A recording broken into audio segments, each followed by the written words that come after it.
조선 왕조 궁중 스캔들, 왕의 침실에서 벌어진 은밀하고 코믹한 전쟁, 그 끝없는 기록. 안녕하세요, 여러분. 조선 왕조의 역사가 낳은 가장 뜨겁고 가장 비밀스러운 장소, 왕의 침소로 다시 한번 깊숙이 들어가 보겠습니다. 이번에는 기존의 모든 상상력과 야사, 정사의 기록을 최대한으로 확장하여 궁궐의 벽을 넘어 왕들의 밤을 더욱 생생하고 디테일하게 그리고 유머러스하게 그려낼 것입니다. 왕의 침소는 단순한 승은이 이루어지는 곳이 아니라 국가, 예산과 후궁들의 피 튀기는 노력이 결합된 궁중 하이테크의 정점이었습니다. 왕의 권위 아래 숨겨진 인간적인 피로와 후궁들의 간절한 야망이 뒤섞인 그 밤의 기록을 유려하게 들려드릴게요. 먼저 성종 임금님의 밤부터 시작합니다. 그는 평균 8명의 후궁을 두고 공평하게 순번을 돌린 조선판 로테이션 경영의 달인이자 매일 밤 쉴 틈 없이 후사를 이어야 했던 정력 마라톤 국가대표였습니다. 성종에게 밤은 휴식이 아닌 매일 밤 이어지는 강도 높은 국가 근무이자 철저히 계획된 생산 활동이었습니다. 왕의 침실은 마치 24시간 돌아가는 공장처럼 운영되었죠. 실록에 따르면 성종은 잦은 국가, 임무 수행으로 체력이 고갈되는 것을 막기 위해 상상을 초월하는 보양식을 섭취했습니다. 단순한 녹용 달인물이 아니었습니다. 궁중 최고의 약재들을 섞어 만든 초강력 녹용인 3회 구신 하이커션 쉐이크를 마셨는데 그 농도와 효능이 너무 강해서 신하들이 혹시 전하의 정력 과잉으로 정무를 보실 때 신중함을 잃을까 염려했을 정도입니다. 왕의 침소 근처에는 언제나 온도를 유지하는 특수 용기에 홍삼 농축액이 대기하고 있다가 거사가 끝나자마자 상궁이 즉시 왕의 입에 넣어주어 다음날 밤을 준비하게 했습니다. 성종은 이쯤 되면 피로에 지친 공무원이 아니라 고성능, 약물과 철저한 의무로 유지되는 인공, 정력왕에 가까웠을지도 모릅니다. 이 치열한 침실 올림픽에서 후궁들의 사전 준비는 생존을 위한 필수 전략이었습니다. 희비는 왕이 가장 선호하는 촉감과 향을 조합했습니다. 그녀는 최고급 명주 비단으로 만든 잠옷을 입되 옷 안쪽에는 아주 미세한 깃털, 장식을 부착하여 왕이 옷을 벗길 때마다 예상치 못한 간지러움과 자극을 주어 흥분을 유도했습니다. 피부에는 사양 수여향과 열대과일, 그리고 당귀를 섞은 마법의 향유를 발랐습니다. 이 향은 왕의 호흡기와 후각을 강하게 자극하여 다른 후궁의 냄새를 잊고 오직 휘빈만을 갈망하도록 설계되었습니다. 반면 숙비는 왕의 지적인 피로를 공략했습니다. 그녀는 시적 아부 외에도 듣는 쾌락의 전문가였습니다. 왕의 귀에 대고 전하의 용포 아래 감춰진 힘은 하늘도 놀랄만하며 이 힘으로 천하의 여인을 모두 복종시킬 수 있습니다와 같은 노골적인 찬사를 속삭였습니다. 그녀의 신음소리는 단순히 쾌감을 표현하는 것을 넘어 왕의 귀에 당신은 최고라는 최면을 걸어 심리적 정복감을 극대화하는 기술이었습니다. 후궁들의 암투는 이제 궁중 정보전 수준이었습니다. 경쟁 후궁들은 왕의 침소에 불려간 후궁의 식단 기록을 매일 염탐했습니다. 만약 경쟁자가 특정 약재나 보양식을 과하게 먹으면 그 후궁의 방에 은밀하게 설사 유발 약재를 넣거나 왕에게 그 후궁은 요즘 몸이 좋지 않아 밤에 왕을 제대로 받들 수 없을 것이라는 유언비어를 퍼뜨렸습니다. 어떤 후궁은 왕의 꿈에 나타나 유혹하는 무술우수를 배우기 위해 궁 밖의 유명한 무당에게 거액의 뇌물을 바쳤다고 합니다. 왕의 침실 문 밖에는 엄숙한 표정의 상궁, 8명이 정사 감독관처럼 서 있었습니다. 이들은 왕의 거사 속도, 후궁의 반응, 심지어 왕의 목소리 톤 변화까지 기록했습니다.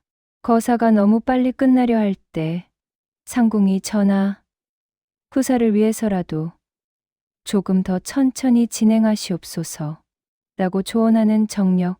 코칭은 왕의 자존심을 건드리는 코미디 같은 절차였죠.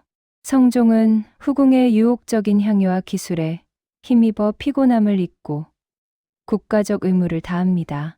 그의 움직임은 격렬하고 힘찼으며 왕은 이 짧은 순간만큼은 모든 권위와 책임을 내려놓고 순수한 쾌락과 정복감에 몰입합니다. 아, 이 정도 힘이라면 천하를 얻고도 남으리라. 왕은 극한의 쾌감 속에서 자신이 단순한 왕이 아니라 우주의 중심에 선 남자로 느껴집니다. 뜨거운 땀과 격렬한 움직임이 강 안의 모든 공기를 가열합니다. 거사가 끝나자마자 상궁들은 초시계를 확인하고 기록을 남깁니다.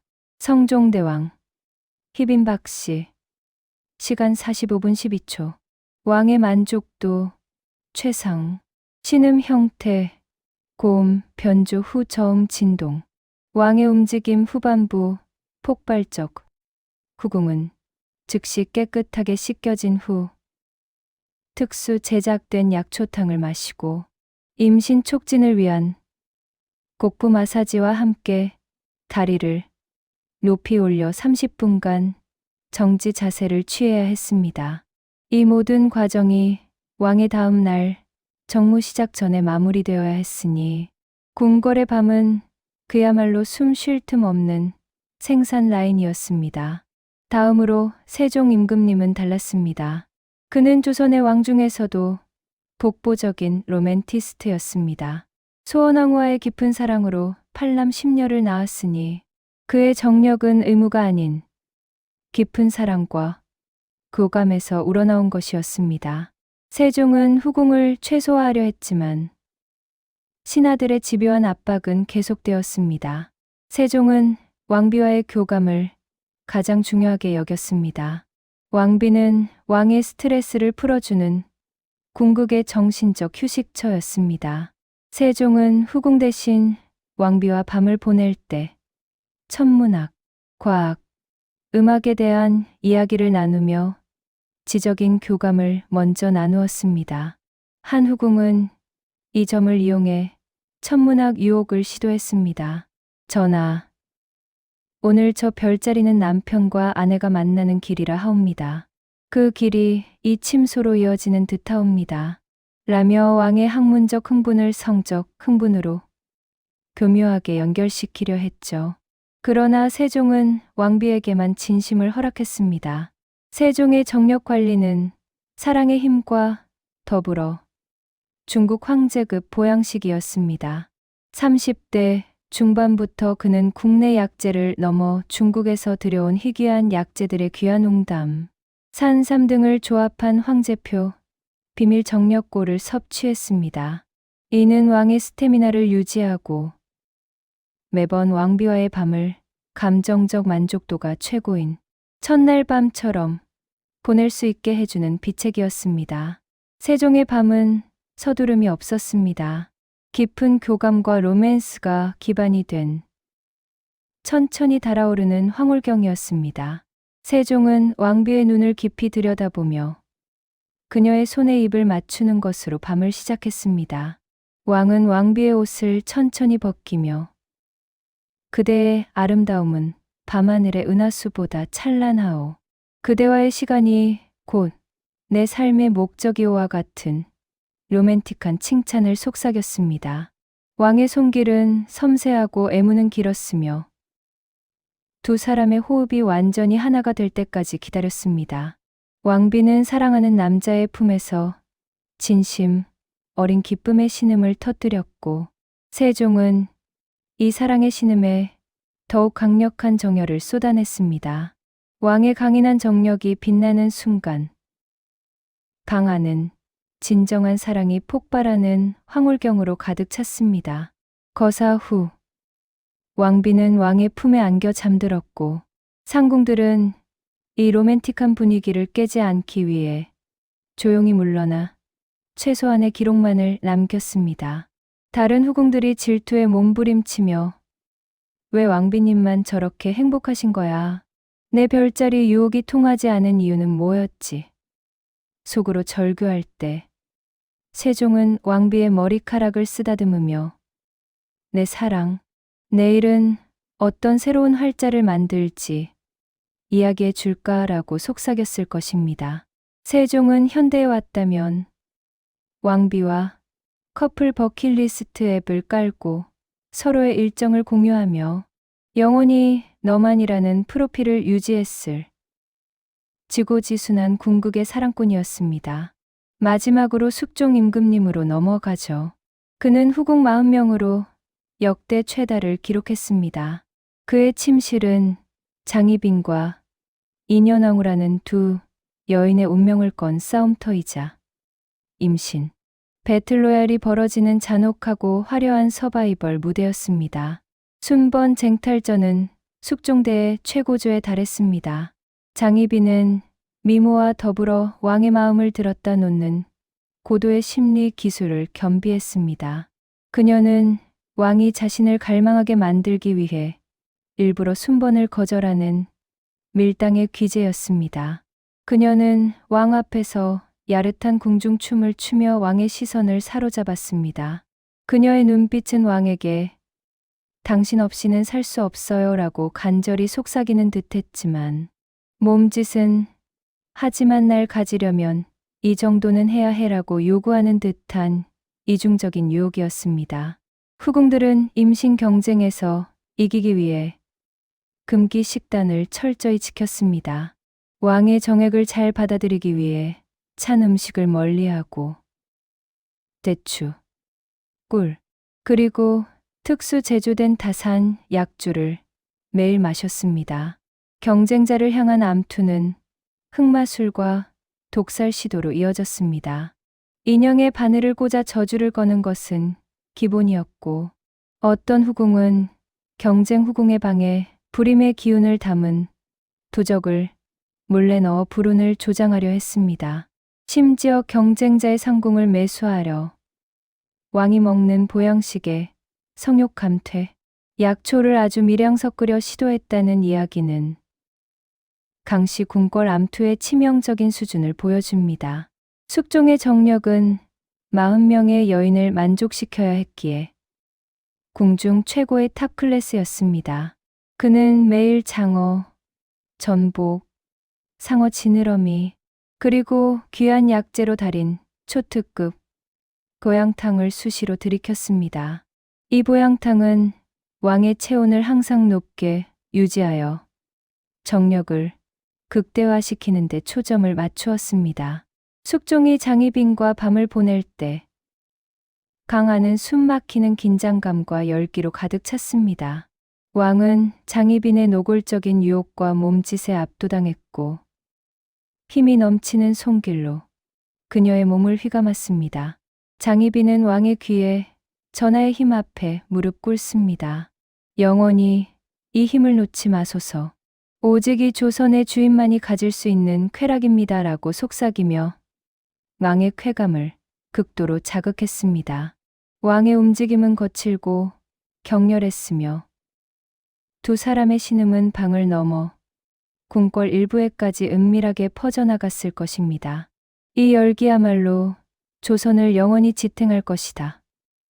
왕은 절정에 이르며 모든 권력과 쾌락을 동시에 느꼈습니다. 거사 후 상궁들은 이번에도 시간을 기록했고 후궁은 임신 전용 자세를 취했습니다. 실패한 후궁들은 다음 순번을 받기 위해 왕에게 희귀한 외국산 선물을 바치거나 특별한 미인계가 담긴 편지를 보내며 뜻없는 암투를 이어갔습니다. 왕은 때로는 피곤에 지쳐 오늘은 그냥 쉬고 싶다고 호소했지만 신하들은 왕실 번영을 위해 왕의 의무를 소홀히 해서는 안 된다고 집요하게 압박했습니다. 숙종은 결국 국가공인 정력왕으로서의 피로를 감당해야 했고, 이 모든 것이 왕의 밤을 한편의 코미디이자 비극으로 만들었습니다. 왕의 침실과는 또 다른 슬픈 이면으로 궁녀들의 동성애 야사도 있습니다. 고립되고 여성들만 존재하는 궁궐에서 왕의 손길을 받지 못한 궁녀들이 외로움을 달래기 위해 서로 위로와 사랑을 나누던 밤은 인간적인 연민을 자아냅니다.